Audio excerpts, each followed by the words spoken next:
Hello Gemini, Sun, Moon, Rising, and Venus signs. Kamusta kayo? Sana po ay nasa mabuti kayong kalagayan. Welcome back po sa Star Tarot. Kung bago kayo rito, welcome din kayo. Thank you for your support. I truly appreciate it. God bless you all, Gemini. Paunang mensahe po ninyo ay Four of Wands. Ayan. So, dito sa Four of Wands, this is celebratory energy. No? Magsa-celebrate kayo dito. Maaring merong achievement kayo personal, no, na achievement or accomplishment, and maybe you want to share that, no, you want to celebrate that with your family and friends, pwedeng ganon, or baka merong achievement dito yung pamilya ninyo mismo, yung buong pamilya, and you want to celebrate it, no, with each other. You're going to share it with each other sa pamilya and maybe mga kaibigan. Possibly na meron din ditong kasiyahan, pagtitipon ng pamilya, reunion, gano'n.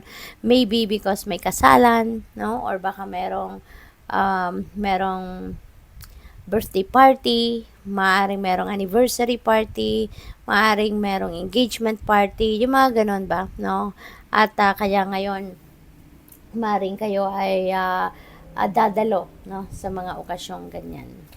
What else? We have the world. Ayan, may travel. Baka manggagaling pa kayo sa ibang bansa, Gemini.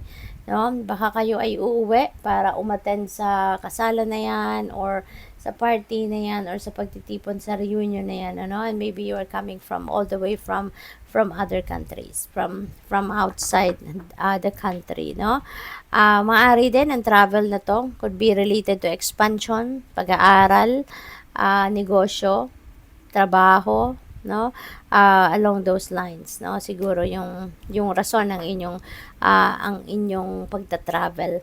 And this is also a time of celebration talaga kasi marami kayong accomplishments or achievements dito, no, pwedeng personal talaga din ito, no, na natapos nyo na yung kung ano man ang task ninyo or kung ano man ang, baka nag-aaral, yung pag-aaral ninyo, baka nakagraduate na kayo, or pwedeng meron kayong long-term project na ngayon, finally natapos mo na, no? So, kaya, it's time to celebrate that. It's also a time for success. Kaya, there's so much blessings, no, na maaaring makakamit kayo sa ngayon. Kaya, deserve ninyo na i-celebrate yan, ano?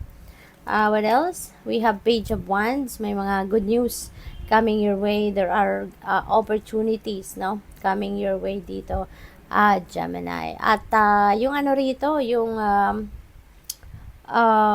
tawag dito, yung mga balita na paparating dito could be related to opportunities na siguro gigising talaga ng inyong kalamnan, gigising ng inyong passion, kasi maybe this is the opportunity na gustong-gusto ninyo na magkaroon kayo. No, maaring ano to, parang ito yung dream ninyo, no? Dream opportunity ninyo. Kaya, maaaring you will be super excited about this, no? What else? We have the moon. Ayan, divinely guided kayo, no?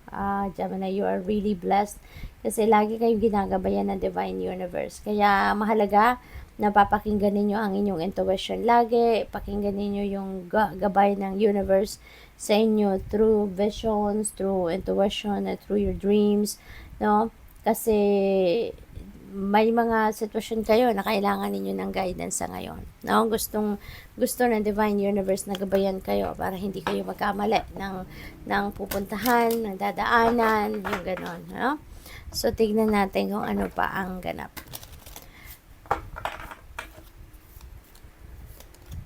We have water, flight, and heaviness lifts, burdens are cast away, weightlessness. So, napakaganda nito. Kasi parang kung ano man ang mga problema na pinagdadaanan ninyo recently, you know, that is coming to an end na. Matatanggal na yung bigat sa inyong dibdib, parang mabubunutan na kayo ng tinik. Maring yung parang breakthrough is coming your way sa ngayon. Kaya, kung ano man yung pinoproblema ninyo, you know, magkakaroon na yan ng solusyon, mahahanapan mo na yan ng solusyon at gagaan na yung journey ninyo. Kasi mawawala na kayo ng bagay, no, na ikaka-worry ninyo.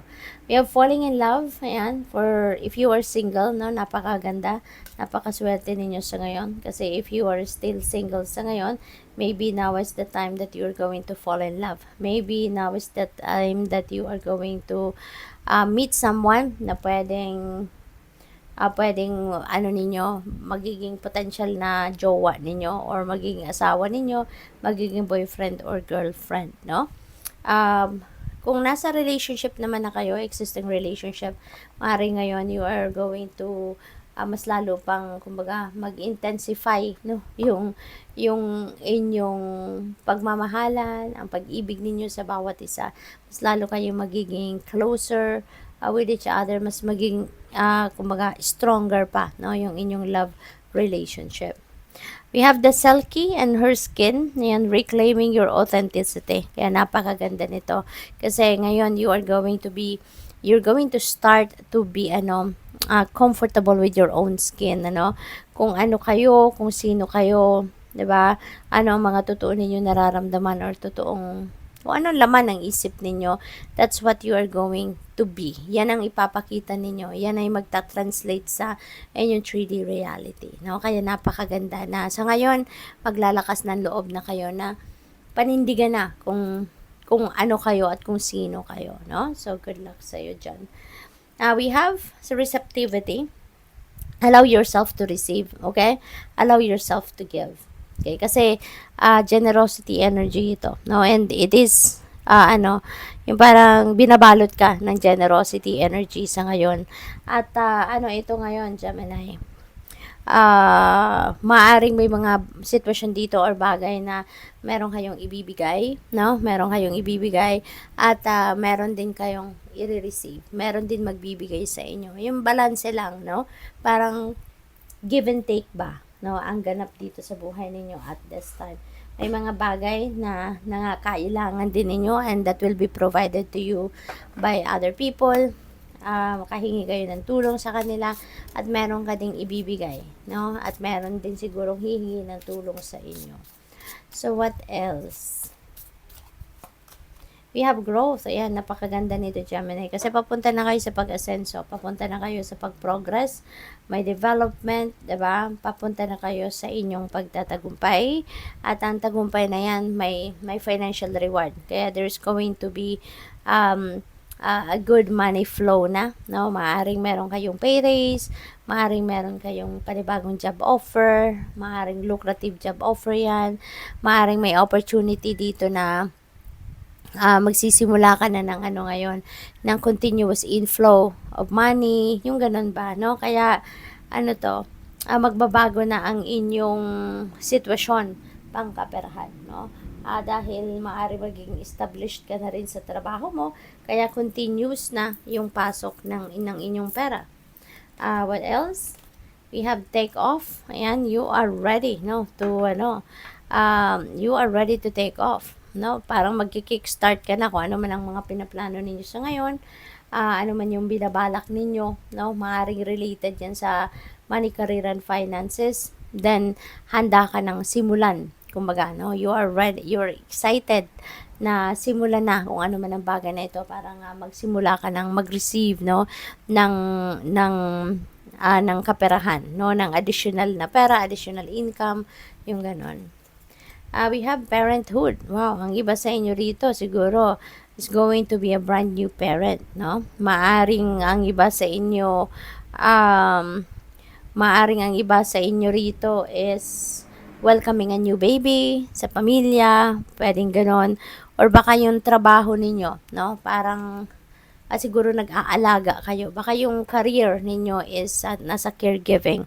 Maybe you are a caregiver, maybe you're a teacher, pediatrician, doktor, no, pambata, or any career centered on children. So siguro yung karera ninyo along those lines, no, yung parang tumatayo kayong magulang, no, or parang yung pag-aalaga ninyo sa mga batang ito ay kaparehas ng pag-aalaga ng isang magulang, no, so parang ganon. What else? We have odd jobs. Ayan, sabi dito, consider creating multiple streams of income. No? So, siguro ang dami-dami ninyong ideas ngayon na gusto ninyong magkaroon ng racket, gusto ninyong magkaroon ng side hustle, aside from having that full-time or part-time job, no? So, siguro kino-consider din ninyo na kumuha pa kayo ng trabaho, additional na pagkakakitaan pa ninyo, no? Na even though hindi ito yung linya, kumbaga, ng pinag-aralan ninyo, or hindi ito katulad ng dati ninyong trabaho na nakasanayan nyo na, no? But still, no, you are going to give it a try para, alam mo yun, mas dumami pa yung source of income ninyo. So, good luck. Thank you for watching Love and Light. Namaste.